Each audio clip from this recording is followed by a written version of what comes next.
Welcome to the Mommy Millennials podcast, where we don't claim to have all the answers, just a willingness to figure it out. We're your hosts, Jocelyn and Lauren, proud girl moms and best friends sharing our take on mommyhood. Whether you're changing a dirty diaper, stuck in traffic, or just have a minute to yourself, we're so happy you're here.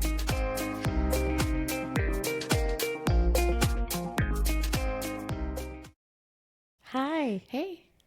Welcome. Happy Tuesday. Happy Tuesday. Happy podcast day. Yay. Yay. My favorite day. I know. I love Tuesdays now. Me too. Because episodes come out. We drop episodes. It's great. It's honestly great that we chose Tuesdays. Because if we chose Mondays. Oh, yeah. No, we wouldn't. That would not work. No. Mondays suck. Yeah. The worst.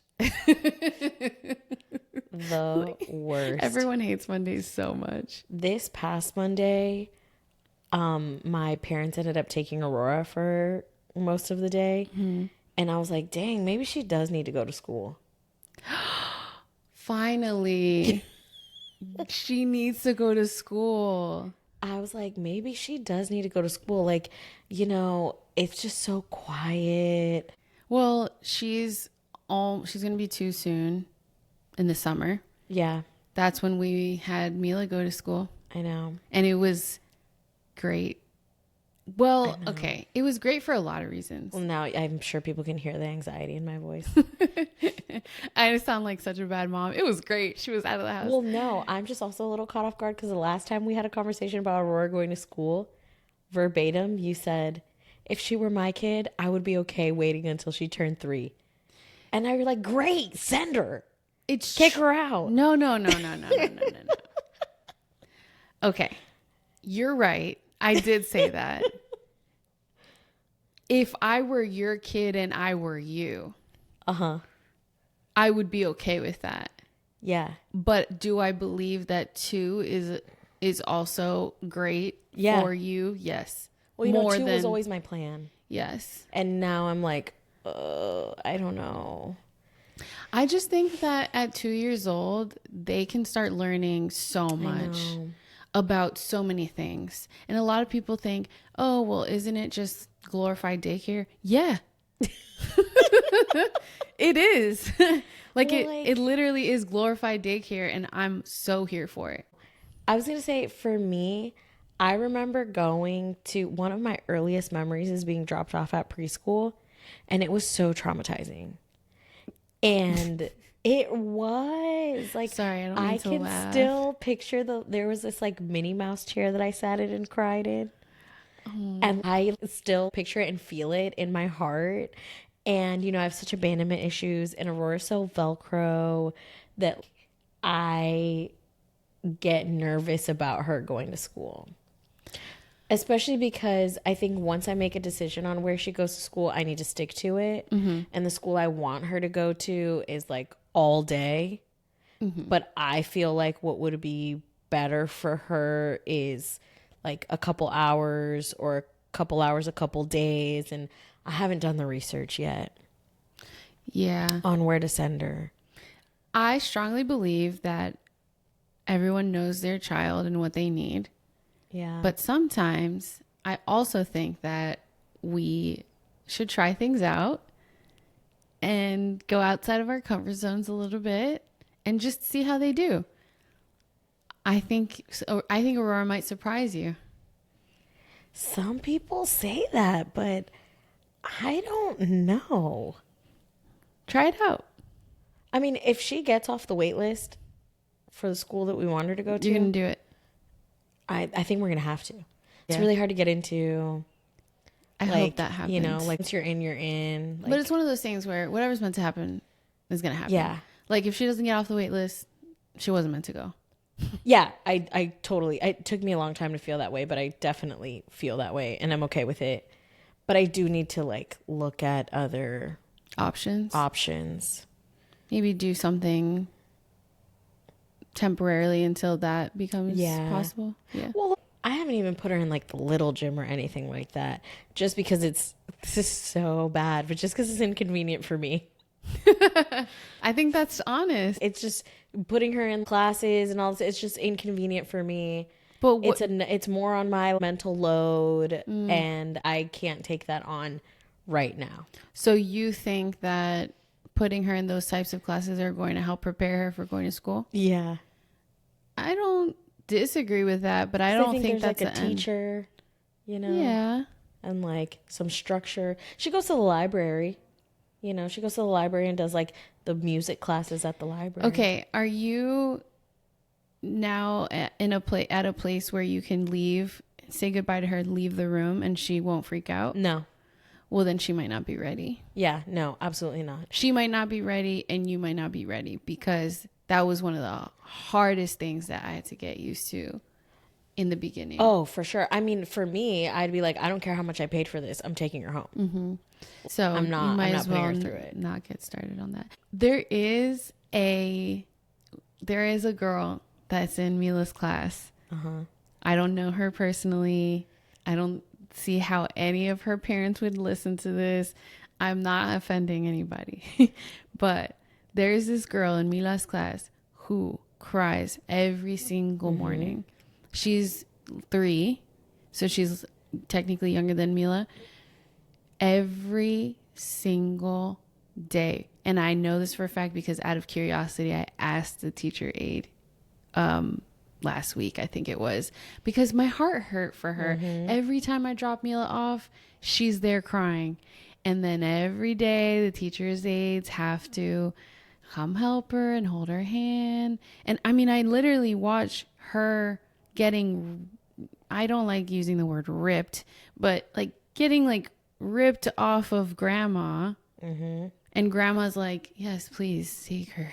Yeah. She wants her to go, obviously. Oh, and my mom wouldn't. My mom would be like, she doesn't like it here. We need to go. So knowing that I know what that looks like, I know that you wouldn't be good with it. But the problem is, what if she doesn't not do that until she's like in 2nd grade? Well, yeah, like at some point I need to draw a line, right? Like for sure. At some point I need to draw a line. But that line doesn't have to be yet. For me, that line isn't necessarily 2. I do want to look at, I think they're called transitional schools, where it's a couple hours a day, blah, blah, blah, blah. I do need to do some more research on that. Well, I will say, Aurora's already ready. You know why? Why? She's skipping her naps. Girl. Girl. And in school,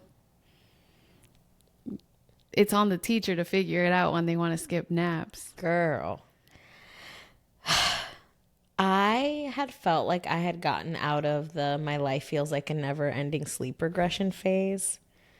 And then that 18-month sleep regression hit.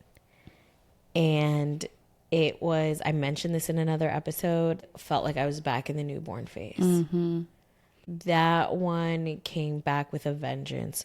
We have had, finally, last night, she went down at her old bedtime. Which was? 8:30. 8:30. Like asleep by 8:30. Okay. Great. She woke up once on the earlier side. That's fine. Like if she wakes up before we go to bed. Okay. Okay. The 2 nights prior to that, she slept through the night, 12 hours. I mean, one of those was 10 to 10. But 12 hours. But you'll take it. It's fine. I'll take it. It's okay. So finally, yesterday, I feel like we're over the hump. Crossing my fingers. I always feel like Layla and Aurora are on the same vibe. Yeah. Because when Aurora's having a hard time, Layla's usually having a hard time too. I mean, not to the extent of Aurora's issues, respectfully. Yeah. Yeah. But yeah, she like has a harder time. Yeah. And usually you text me and you're like, oh, Aurora's not going down or Aurora's not going to sleep. And I'm like, yeah, Layla was a little tough today too. Yeah. Well, and like the weirdest part with Aurora was like, I mean, she's not even 18 months yet, but the best days were ones where she skipped her nap. That's so crazy. Yeah. That's so crazy. Mila didn't start skipping naps until she was 3, I want to say, because we started her in school at 2. She would nap, and it was all part of the normal routine. I believe I remember all of that correctly. And I'm pretty sure she started refusing naps when she was 3. Mm-hmm. I could be wrong. I could be messing this up, I girl. don't think you're wrong. Okay. I know she started refusing naps at a certain point. Yeah, I remember us talking about it. And I remember us talking about like introducing quiet time. Yeah. Mm-hmm. But it definitely wasn't 18 months. I'll tell you that much. No. Yeah. No. Like it No, was not. You're right. And for me, what I've learned is when our schedule is way out of whack, my like for sure way to get us back on track is to have her skip her nap. She skips her nap and then we've got an early bedtime and we're like getting back to it. But that's what Huckleberry tells you to do. Is it? Mm-hmm.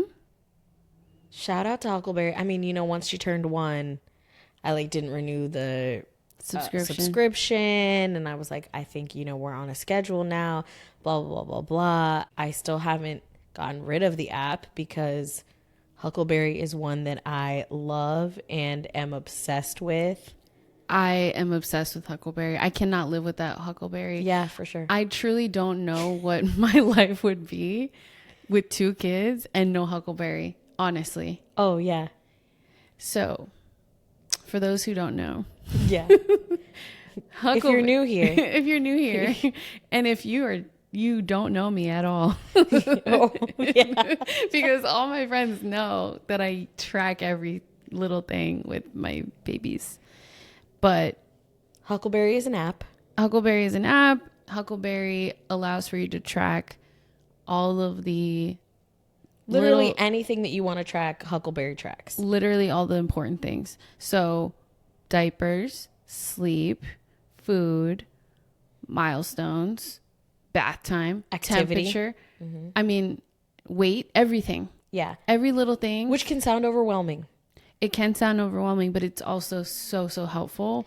And you don't have to use it for everything. You do not have to use I only used it for sleep. I did in that like newborn phase when you need to keep track of diapers. I did diapers. Actually, I did feeding too for a long time. Mm-hmm. I like tracked how long she fed for and all of that, and sleep. But sleep is what I used it for most consistently and for the longest time. Yeah. I mean, I think that there's a huge benefit to having basically a log that tracks those things because especially in the newborn phase, you are so foggy brained and you're walking into those pediatrician appointments and they're like, how many wet diapers has she had? And you're like, I don't know. Let me check. Yeah. And then I'll look at the average and I'm like, well, looks like she's having an average of 2,700 pee and 3,500 diapers of poo because that's what it felt like. Yeah. But anyway, that was super helpful. Also for the growth because in the beginning you're making sure that they're gaining enough weight, etc. But for the sleep, girl. So after I believe 3 or 4 months of age, they allow you to start. You can start tracking from day 1, but they help you with a what is it called? Sweet spot. Thank you. Sweet spot. The sweet spot is a game changer because it tells you essentially when your baby is going to go to sleep, when they're due for their next nap, based on their sleep patterns. So going back to Aurora's early bedtime, they do suggest that if you're having a hard time with the naps, if you put that into the app, it will tell you early bedtime. And it's funny because I was like, I should just start tracking things in Huckleberry again. Like I should just start doing her. When did you stop with Mila tracking sleep? Honestly, when she started going to school, I think. Really? Yeah. I'm like, it'll be fine. I mean, she was just so consistent for a little while there, that I was like, we're good. Yeah. And now I think we're going to get back on track. But, I will say it makes me miss my co-sleeping days. What makes you miss your co-sleeping days? These like broken nights. But, I really don't feel like you ended up co-sleeping for that long. I co-slept for I think it was like 9 months. I don't know why I thought it was Less. less than 9 months. No. And then we did like, she would sleep the first half of the night in her room. And then when she'd wake up in the middle of the night, I'd bring her in. So I don't know if we still like count that. Yeah. But that went on for a little while too. That happened to us a lot with Mila. Oh my gosh, I just had a flashback of so many times that Mila would kick Yassine so hard by accident. I mean, I say by accident. If you ask him, he'll be like, that was on purpose.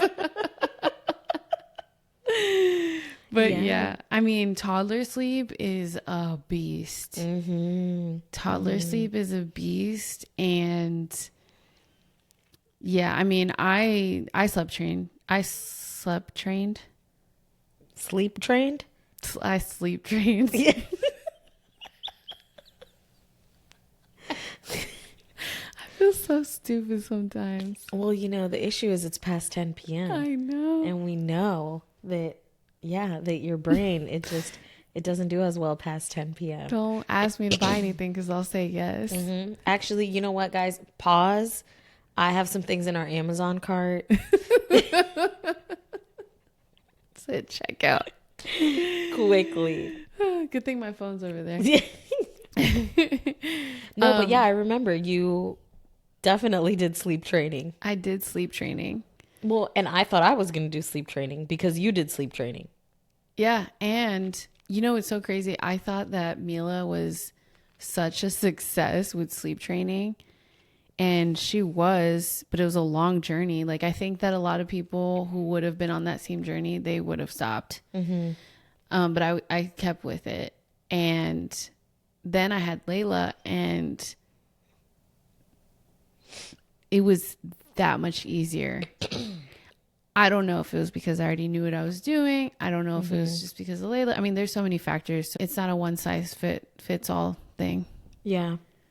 I think often what sleep would look like with another baby. Like if I had another baby.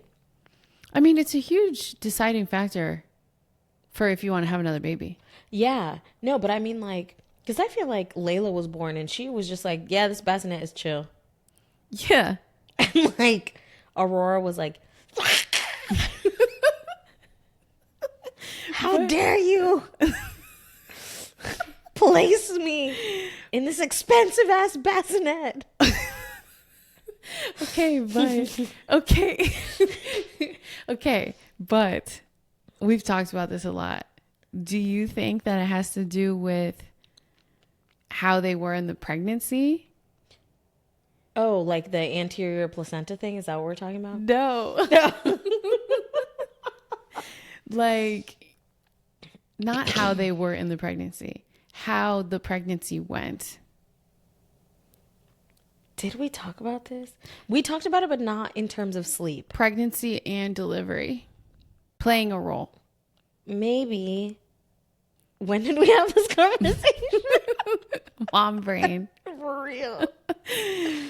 Oh God. We always joke. What jog my memory. We always joke that like I can't have mom brain while what was it? You can't have pregnancy brain while I have mom brain. Yeah. Or I can't have No, yeah, I can't have mom brain while you have pregnancy brain. Yeah. It was a mess. It was a big mess. Yeah. I guess we both have postpartum brain. Now we do, yeah. Okay. And look at us. Anyways, okay, we digress. Wait, what are we doing? Okay, pregnancy. Oh, like all of that. So, yeah, I don't remember us having this conversation. You know, especially early postpartum, I did worry a lot about if having a C-section and us not having the skin to skin, like, gave her separation anxiety. And, like, that's a part of the reason. I mean, at the end of the day, we'll never know. No, right? Although like, there are studies.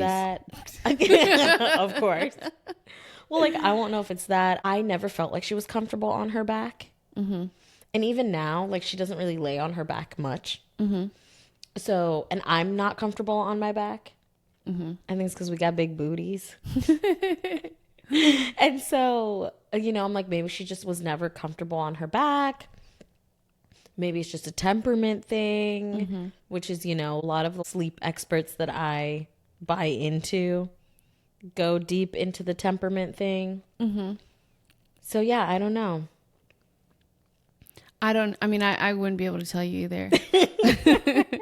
I mean, a lot of my friends think I'm a sleep expert with babies just because I've done it twice now. But I don't think I am. With Mila, I was definitely all for sleep training. I was like, if you ask me what to do, it's sleep training. I was very regimented with sleep training.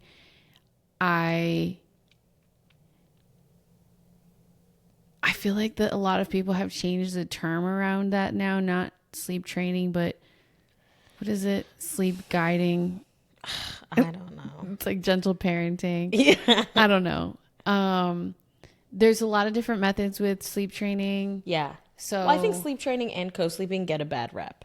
Yeah. Like, either way. Because I think when a lot of people think sleep training, they just automatically think cry it out. Exactly. And I think that some sleep training methods are cry it out or versions of cry it out. Yeah. I also think that like if I had a baby like Layla, I would never need to co-sleep. Yeah. That's a good point, actually, because some people have babies like Layla and they choose to co-sleep. Yeah, you're right about that. Babies like Layla, meaning I would put her down when it's time to go to sleep and she would actually fall asleep on her own. She slept the night starting at 2 months. Yeah. Insane. Well, and like, as you say that, I'm like, yeah, I mean, some people do choose to co-sleep. Like, I didn't necessarily choose to co-sleep. I loved co-sleeping once I made that decision and learned how to do it safely. But it wasn't something that I like ever envisioned I would do. Yeah. Some people, they envision co-sleeping. Yeah. Like they think about how they're going to co-sleep. Oh yeah. I mean, like when you do like deep dives into co-sleeping, there's like family beds, floor beds. I don't know how, but I've gotten ads for that and I'm like, I'm the wrong audience. I'm the wrong audience. I don't know why I'm getting this ad. Well, I'm like, I will never buy that bed. When I was in the thick of it, I like didn't see an end to co-sleeping and I was okay with that. You were thinking about getting that bed. Oh, our bed is like, that's one of the reasons we don't have a bed frame. Absolutely. Your bed is on the floor? My bed is on the floor. It's like I got a box spring and then a mattress. Because when we got that bed, one of the reasons we got it is because I was co-sleeping. Yeah, you're right. And I wanted to make sure I was co-sleeping safely and we had enough space and she was growing and, all this other stuff. And so, yeah, I was like, we don't need a bed frame because I don't know what I'm going to do here. Like, I don't know when I'm going to stop co-sleeping. I don't know if I'm going to put it against the wall. I don't know if I'm going to get rid of the box spring and do a floor bed situation. I don't know. Yeah. And then Aurora got her amazing nanny who taught her to... Well, even taught. I don't know what the deal is, but literally day one, that woman put Aurora down in... I don't remember if it was a crib or by that point in time I had built a toddler bed. I don't know. It was the toddler bed, I remember. But that woman put her down and Aurora stayed for hours. Yes. She was also wrapped up in a lot of blankets. But I used to, oh my God, you're right. Which was not You're safe. right. You're right. And I was like, see, I would never. You wouldn't, yeah. I had to calm myself. But see, that goes back to, the generations before us just figuring it out. I mean, I've heard so many. God, I forgot about that, Lauren. I've heard so many stories about how their parents were like, yeah, we suffocated you basically, and but you're on fine. Her stomach. Yeah. Do you remember? She was like wrapped up on her stomach. And I told you, I was like, I need to remember that she's being watched and she's going to be okay. Yes. Like she's old enough now. She can like put herself up. Like She's watched and she's being okay. But you're right. That's what it was. And that I would have never done. Yeah. I would have never put her on her stomach. I would have never had anything in the bed. Oh, now yeah, she sleeps with like 50 stuffed animals, 3 blankets. And Like- she had her little Shrek toy that she would Her little lovey, yeah. put in her face. Oh, yes. Yeah. My anxiety still now. I'm like, and I had to remind myself, I'd be like, this woman has raised multiple children Yeah. and they are thriving. So it's going to be okay. Yeah. It's Going to be okay. I think with a lot of things when it comes to parenting, you just got to figure out what works for you guys. You know, there's no rule book. There's no handbook. There are, but that doesn't mean that handbook, the one that works for you, as we have seen, the one that works for you will work for me or anyone else. Exactly. Because when I was pregnant, you gave me a sleep training guide that I read while I was pregnant and tried to implement with a baby that would not stay in a bassinet or sleep. Well, maybe if I would have put her on her stomach, I don't know. Yeah. But like would not stay in a bassinet safely. The other thing I remember happening when I gave that to you was that it overwhelmed you a lot. A lot of instructions. Yeah. And I think it's one thing to read instructions, do the thing, and have the exact outcome that it says you're going to have versus not, right? Like versus the opposite. And that was what was happening to you. And I kind of felt like, give it some time. You're going to get there. She'll get there. And then after a while, I'm like, no, because Aurora's a different baby. Well, and I remember when it changed. When was it? I sent you a video of her crying. Oh, yeah. And because at that point in time, I was like, am I just chickening out? But I don't feel like I can leave her crying like this. Yeah. And I sent you a video and I was like, this is what she cries like. And you were like, you need to pick her up right now. Yeah. You were like, you cannot let her cry like that. Yeah. You need to pick her up. Yeah. And I was like, that's what it's like every time I put her down. Drowsy but awake, asleep, awake, whatever. That's the result I get. And that's where I definitely draw the line with cry it out, not taking that into consideration.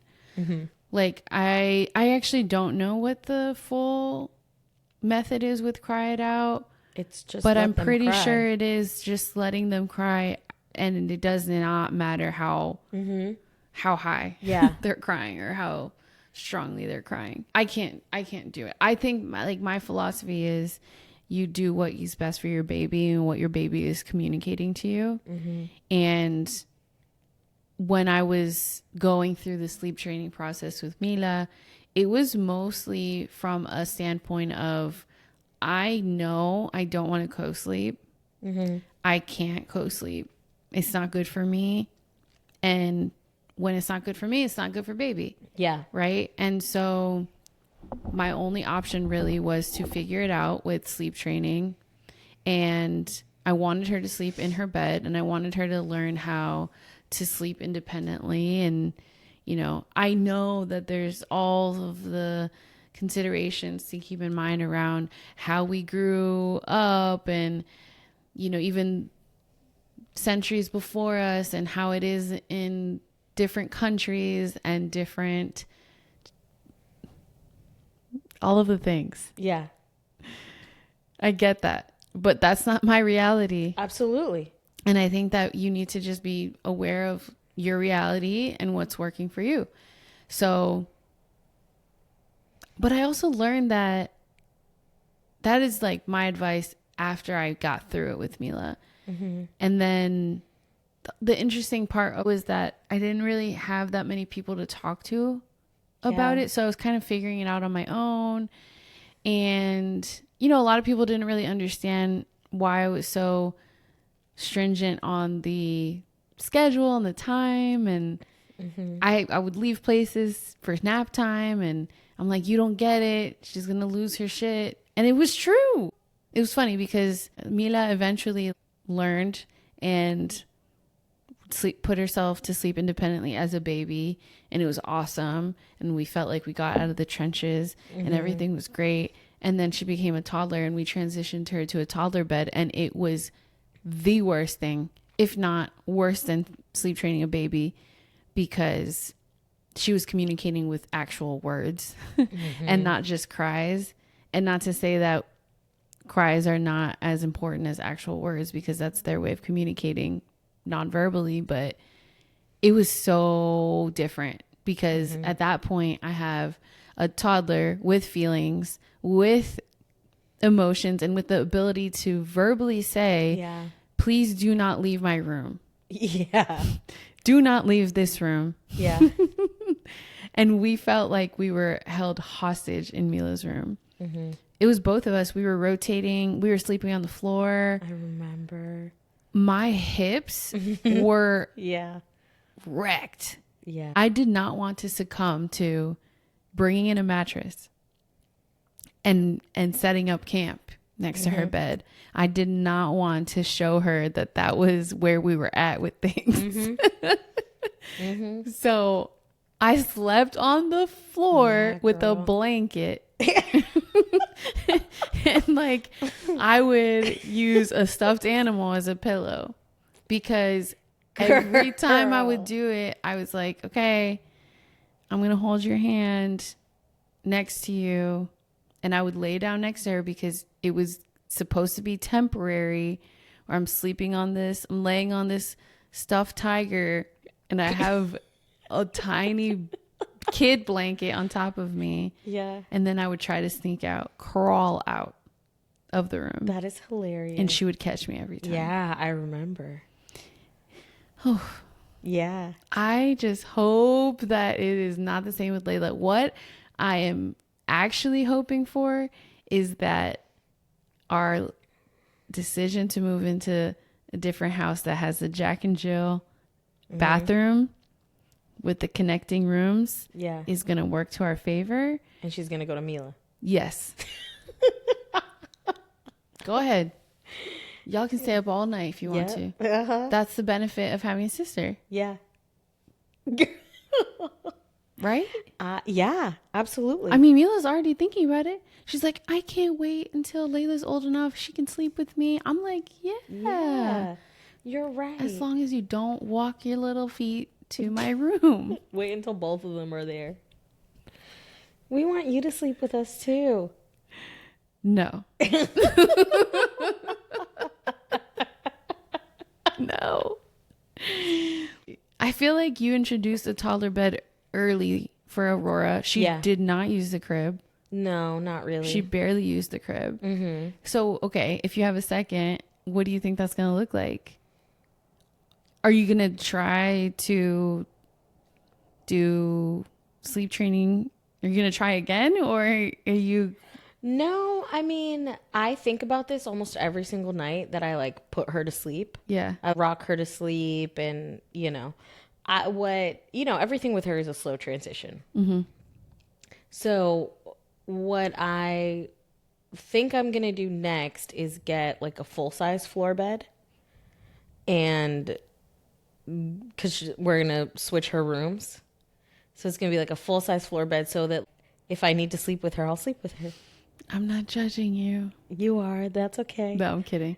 Honestly, I'm not.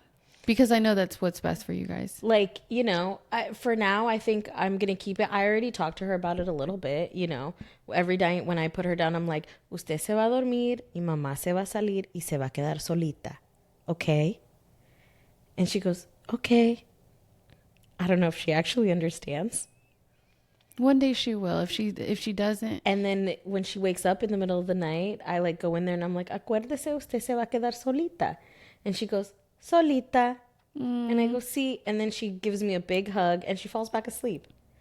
And then I like wait 15 minutes to like make sure she's out. And usually, except for when we're going through these like weird phases, right? She'll stay asleep.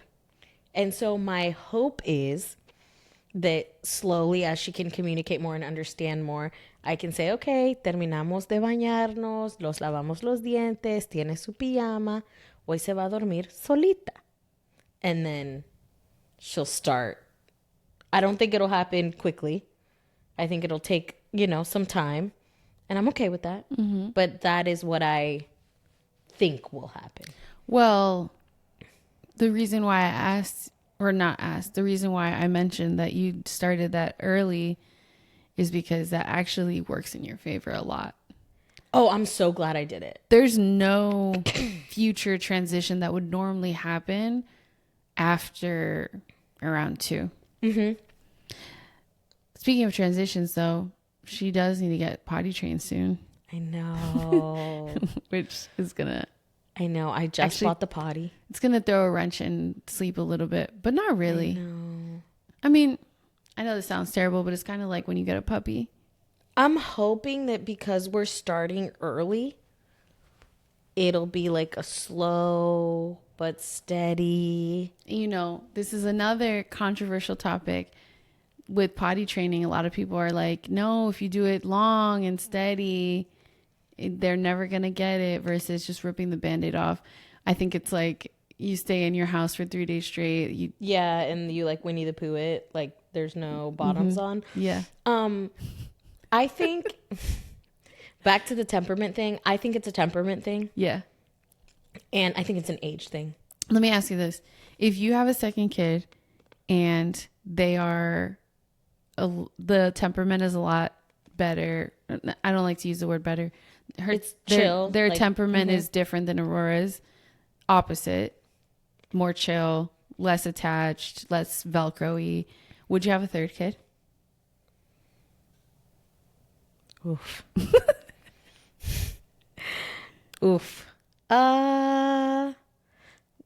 Would you be open to having a third kid? So in my early postpartum days, I remember being like, give me 1 million of these. Yeah. I was like, yeah, I'll have another one. Like, I'll go through all of this all over again. I don't care. I'd be probably 40. Yeah. So probably not. Probably not. Like, would I be open to it? Mm-hmm. Yeah. Yeah. Well, that's kind of why I don't feel like the door is closed for me to have a third. Yeah. If Layla was different, I think it'd be a lot easier. Oh, yeah, for sure. But if I end up having another Velcro baby, probably not. Yeah. Yeah. Just because they take so much attention, right? And I want to be able to give that. Yeah. And so I think it'd be tough. Yeah. Okay, so talk to me about your sleep training process. You didn't do cry it out. What did I do? What did you do? Because I think, again, there are a lot of misconceptions. That's true. So there were a lot of things I learned about sleep associations. Mm-hmm. And I tried to keep those at a minimum. So I didn't do pacifier. I tried not to feed baby to sleep. Those are all associations. I tried not to rock the baby to sleep too much. That's another association where I don't think associations are bad. I just think that it creates that expectation that in order to sleep, you need a pacifier. You need to be rocked to sleep. You need whatever the third one like was. I can't go to sleep if Steve's not next to me. Exactly. It's a sleep association. A sleep association, yeah. Not a bad thing. Yeah. Right? But I mean, when I travel by myself, it's a bad thing. Yeah, actually, you are the problem. No, but I learned about sleep associations early on, and I tried to keep those at a minimum. And in order for you to not end up rocking them to sleep, you kind of have to practice this thing called pick up, put down. And that's kind of what I stuck to. So around the time that it was I would try to pay attention to all the cues that would tell me that she was tired and ready to go to sleep. And then I would do a nap routine and a bedtime routine.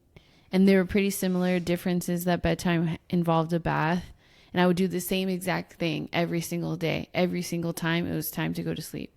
And I think, and I still stand by this, that laid down the foundation for how we operate as humans, like based on structure. Case in point, like when Mila kept getting older, she always went back to that being the routine. And that is just a normal way of operating. When it came to the crying, you know, I would try to put her down in the bassinet, awake. Ooh, we're about to get into an interesting topic on swaddles. I would put Mila down swaddled, and then she would usually be asleep by the time I put her down. And then if she were to wake up, I would pick her up, I would settle her, and then I would put her back down. So that repeated process eventually like led to her just being able to do it on her own. With Layla, different than with Mila, as soon as Layla was born, I took her to the chiropractor like maybe a couple weeks after she was born.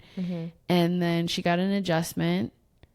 The chiropractor asked if she was being swaddled. I said yes. She said, maybe you should stop. It's okay if you don't, but maybe you should, and just see how she does. And I was like, okay, because second baby syndrome, I guess you just kind of do whatever. Yeah.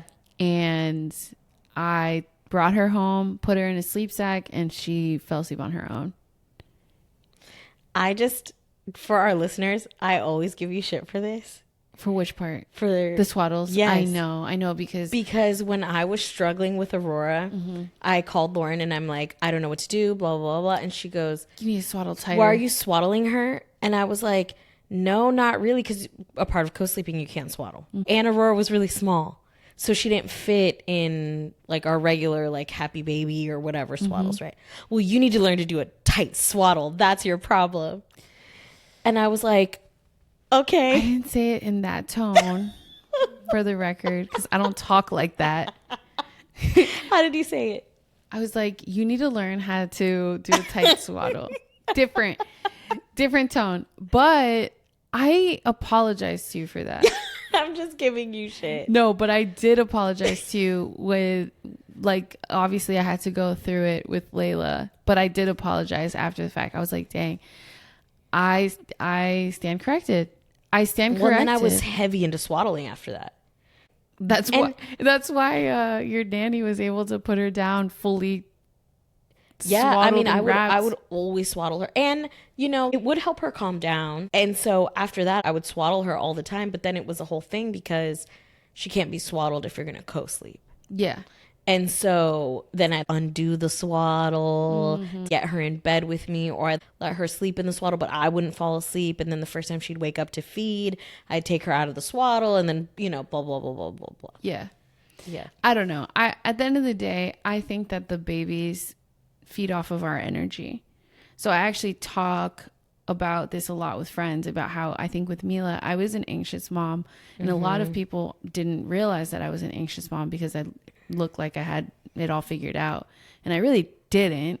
I was just kind of going trial by fire and trying to keep my calm throughout that whole process. I had anxious energy when I was trying to get her to sleep, and that actually hindered her from sleeping easily at times.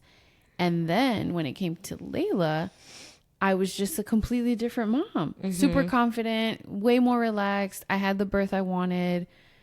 And Layla was like, yeah, cool. Whatever you say, whatever you want. But that's why I say her personality is changing now, because she's more like, I'm chill, but I have an opinion now. I'm developing an opinion. And I'm like, okay, yeah. So I think there's nothing more humbling than becoming a parent. Oh, for sure. And there's for sure that second wave of humbling when you have a second, because then you look back at all the things you did with your first and you're like, why did I say that? Why did I do that?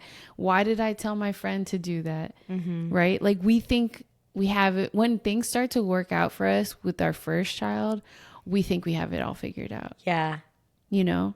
And then I started to see my friends have kids, aka you, right? And I'm like, oh, it's different. It is so different. You're trying to use the Lauren book and it's not working. So that was humbling for me, honestly. Yeah. Yeah. I mean, sleep, girl, you know, there is so much pressure around sleep. Yeah. And sleep is the new test we all have to ace. Oh, it's awful. You know, there's so many guides, so many theories, so many, like, it's just too much. Sleep, and I say this all the time to people, I'm like, sleep was the only thing that made me feel like a bad mom. Not being able to get her to sleep the way she was supposed to, right? Until I fully embraced co-sleeping, I was like, I suck as a mom because she's not doing the thing she's supposed to do. Yeah. And she's her own person. Yeah. Right? That wasn't working for her. She wanted to be with me, and that's okay. You know? I mentioned this in our episode with Catherine, that when I was pregnant, I never, ever, ever thought I would co-sleep. Yeah. Mind you, my mother-in-law co-slept with all of her children. You know, my parents didn't with me, but when my mom talks about what I was like, I'm like, damn, girl, maybe you should have co-slept. You know? And so I was like, no, I'm not going to do it. I didn't listen to any of the co-sleeping stuff. Like, you know, in hypnobirthing, they talk to you about co-sleeping, how to do it safely, because it's really important to do it safely. You know, we talk about how like sleep training gets a bad rep. Co-sleeping gets a bad rep because people think it's unsafe. And there are rules. There are ways to co-sleep in a safe manner. And I think a lot of it goes not just to your baby's temperament, but what we said earlier, right? Some people choose to co-sleep. I would likely choose to co-sleep again because for me, it brought me a lot of calm and comfort and would bring down my anxiety because she was next to me and I knew she was breathing. Honestly, I felt like she didn't make funky sounds. Yeah. You know, newborns, they make so many sounds, but when she was next to me, I don't remember hearing funky sounds. Or maybe she did, but she was next to me, so I knew she was okay. Whereas the few times that she would stay, like small stretches in the bassinet, I was so anxious. I was like, is she okay? Is she breathing? Did something happen? I couldn't sleep. But when we co-slept, I could sleep. Yeah. And there's so many beautiful parts of co-sleeping that I got to experience. As you dive deep into the co-sleeping community, you learn that like your heartbeat syncs up with your baby, your breathing syncs up. That's what like made me realize that like we would just breathe at the same time. It was just this different type of connection that could just be a me and Aurora thing. Because I think it's also like a me and my mom thing. You know, me and my mom are very connected. But Aurora used to wake me up from my nightmares. Early postpartum, I used to have so many nightmares. I would be like in the thick of a nightmare and she'd start moving around and fussing and she would wake me up, which is, I would open my eyes in the morning or like when she was about to feed and hers would open right after. It was just this immense and intense bond that I felt with her that I would do a million times over. Yeah. I mean, those times that I did end up bringing Mila into the bed because she was inconsolable. Yeah. Those were some of my favorite memories. I just can't do it every day. Oh, for sure. Like I can't do it every day. I can't do it every night. So, and that's why, you know, going back to how we started this whole thing, you got to do what your baby needs. And sometimes it's what you need to be a better mom. Yeah. To be a better parent. Yeah. And if you're literally not getting sleep because they are unhappy in the sleeping arrangements that they have, like you're not going to be able to function. Baby's not going to be able to function optimally either. And it's just a recipe for disaster. So. Absolutely. I mean, I would not have been able to function if it weren't for co-sleeping.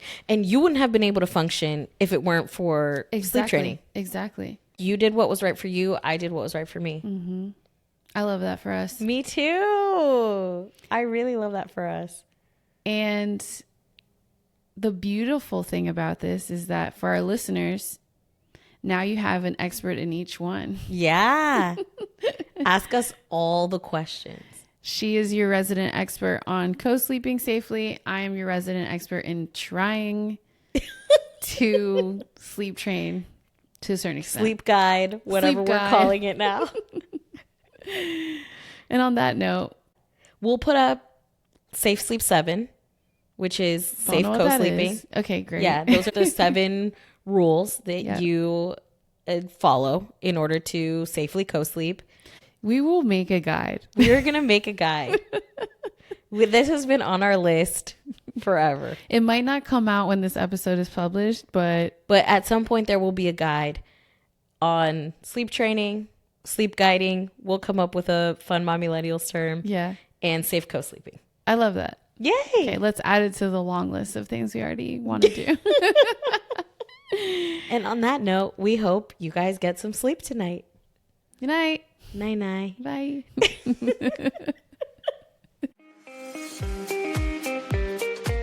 Thank you so much for listening and being a part of the Mom Millennials community. If you liked this episode, hit that follow button, connect on our socials, and don't forget to share with other mommies. Want more? Head to our website, read our blog, grab some merch, and check out our other episodes. Until next time, bye.